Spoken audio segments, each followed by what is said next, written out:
آج اسلام آباد high court میں میں نے درخواست دائر کی تھی، ریٹ پٹیشن،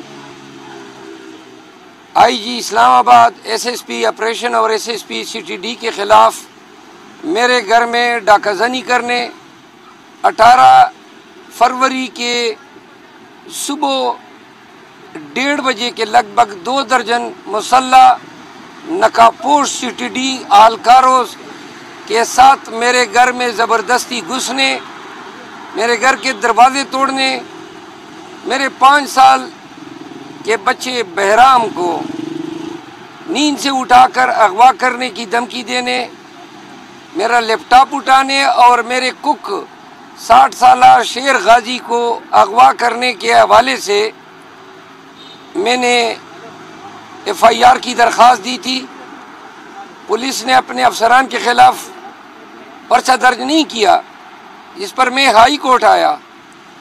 آج ہائی کورٹ نے ویڈیو بھی ملاحظہ کی اس واردات کی۔ جو جرائم آئی جی اسلام آباد نے کیے ہیں ان کی سزا عمر قید بنتی ہے۔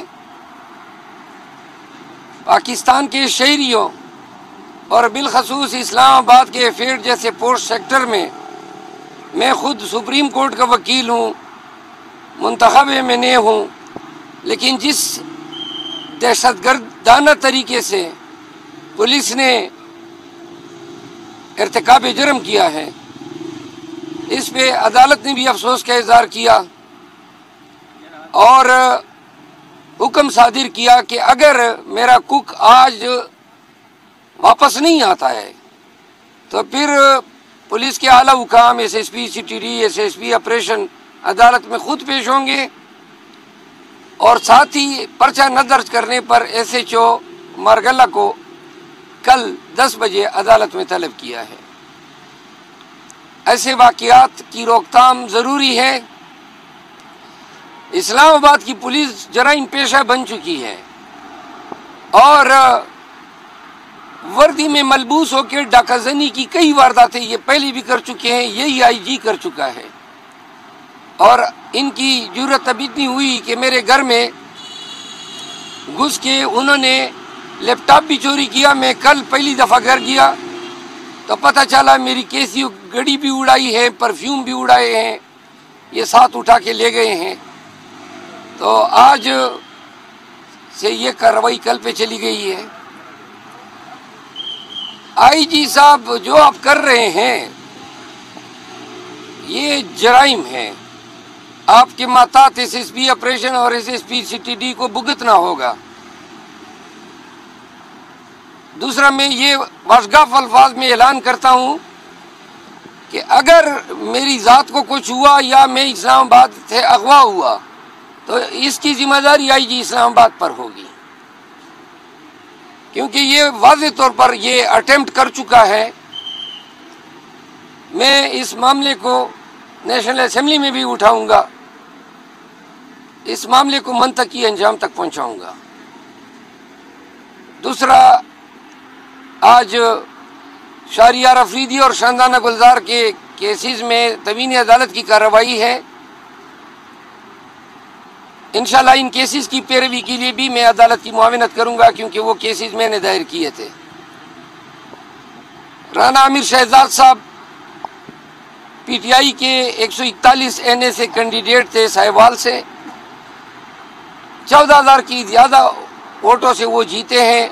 وہی فارم 47 میں جیل سازی کر کے ان کو ہرانے کی کوشش کی گئی ہے۔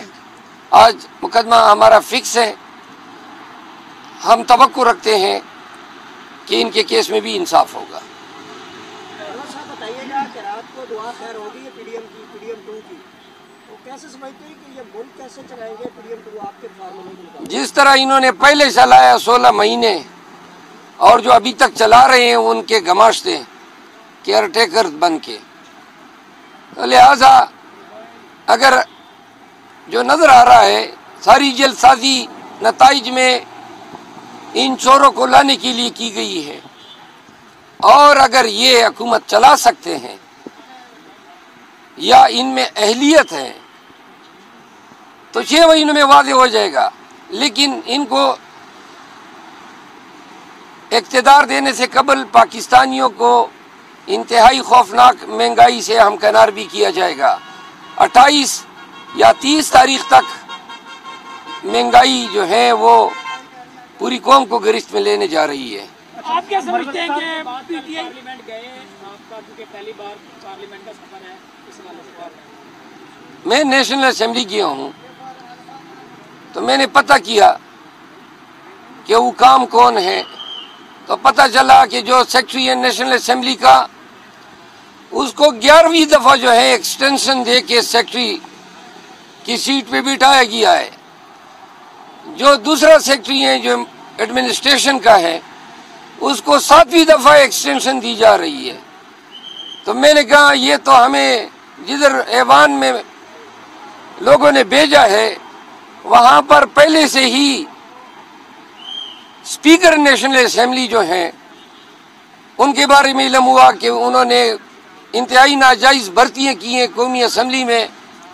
تو لہٰذا سب سے پہلے احتساب تو یہ نیشنل اسمبلی کے سیکرٹری ایڈمن اور یہ جو انہوں نے ناجائز بھرتیاں کی ہیں، میں ایوان پہ سب سے پہلا احتساب ان کا کروں گا اور ان کے حوالے سے باسپرس کروں گا کہ یہ پاکستان میں ٹیلنٹ کا قحط ہو گیا، افسران کی قحط ہو گئی کہ یہ 11واں دفعہ کسی آدمی کو آپ سیکرٹری کے لیے ایکسٹینشن دے رہے ہیں اور کروڑوں روپے تنخواہوں کی مد میں لے جا چکا ہے.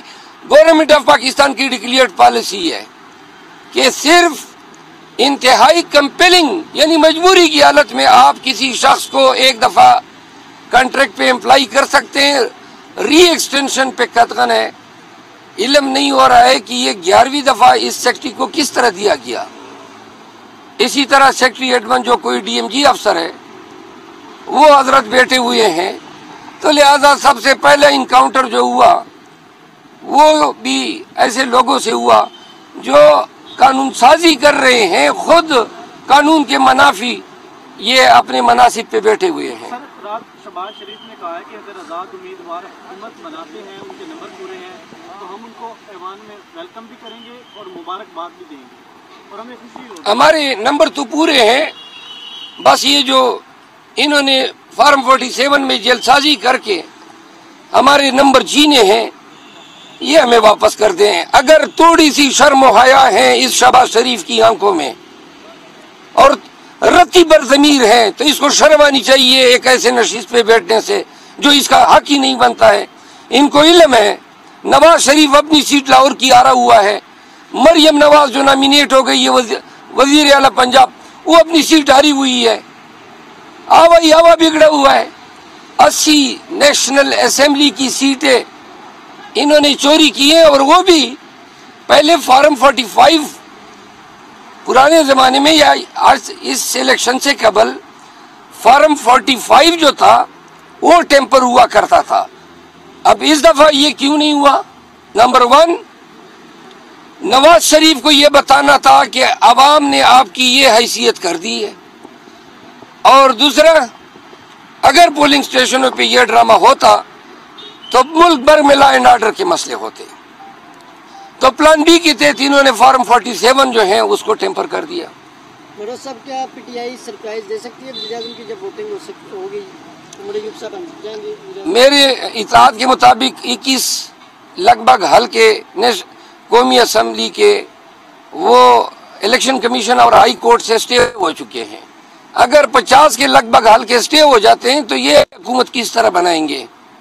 اس طرح صوبائی اسمبلی کی ان کی سیٹیں اسٹے ہوں گی تو ریزرو ان کی کہاں سے آئیں گی؟ لہٰذا ان کا حکومت بنانے کا جو ہدف ہے وہ پورا نہیں ہو رہا ہے. ورما صاحب بتائیے گا کہ آئی ایم ایف کی تیسری قسط آ رہی ہے، لیکن تیسری قسط میں انہوں نے شرط رکھی تھی کہ فری اینڈ فیئر الیکشن ہوں گے تو ہم تیسری قسط دیں گے. تو اب وہ تیسری قسط دے گی کس طرح کی انٹرنیشنل رپورٹ پاکستان کا جو الیکشن ہو اس کے اوپر آپ سپورٹ کریں گے؟ ہم نے پہلے آئی ایم ایف کے ساتھ ڈیل کو سپورٹ کیا تھا، قطعاً نہیں کریں گے تاکہ یہ پیسے ان چوروں کو ملیں اور یہ جناب پھر جو ہیں باہر بھیجیں. آئی ایم ایف کی ڈیل میں free and fair transparent election شرط تھی اور